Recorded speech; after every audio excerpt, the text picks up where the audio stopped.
Until I was 19, because I was on my way to being a full-on alcoholic.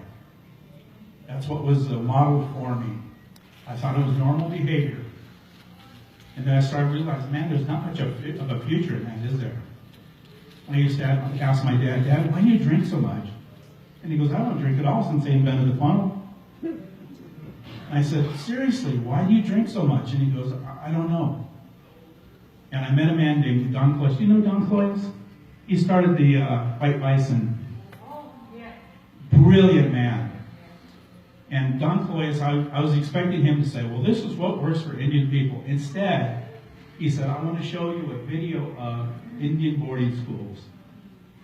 And people are shattered. And he goes, alcohol is not our problem. Trauma is our problem. Alcohol is how we serve our trauma. So trauma is the problem. Much of it is historical trauma. Most of it comes from generation after generation.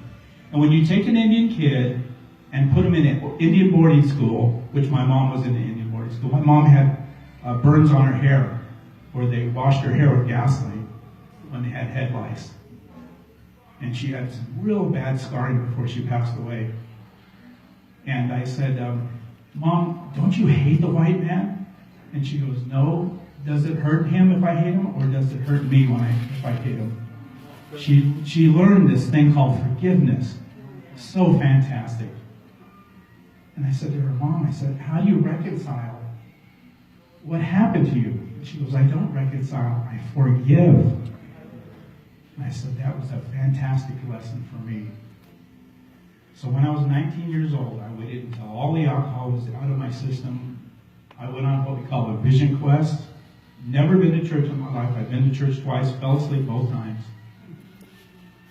Went on my vision quest. I didn't drink anything, didn't eat anything for almost 7 days.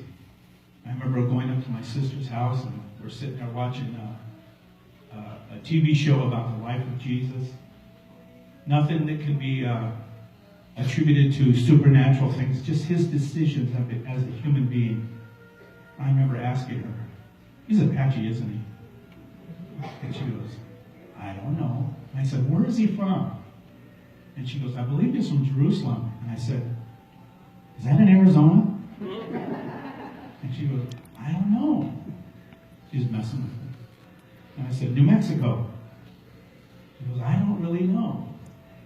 So I remember I was out in the desert just waiting on the Lord. And I had been told that a coyote or something like that was going to come and tell me why I was given this great gift called life. Why did God bother to give me life? And I was waiting on the Lord. And I remember these big bugs crawling all over me, big old beetles crawling all over me. And I got up and I brushed them all off. And I opened my eyes and I see this manifestation of Jesus.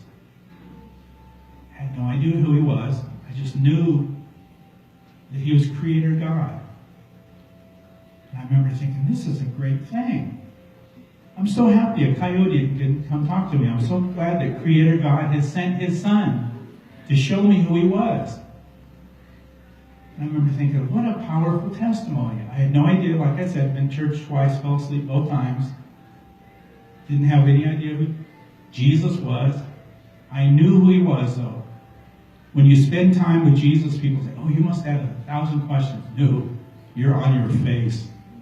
You're on your face with the glory, and God reveals things to you. He just, through his Spirit, he revealed all kinds of things to me that I really hesitant to speak.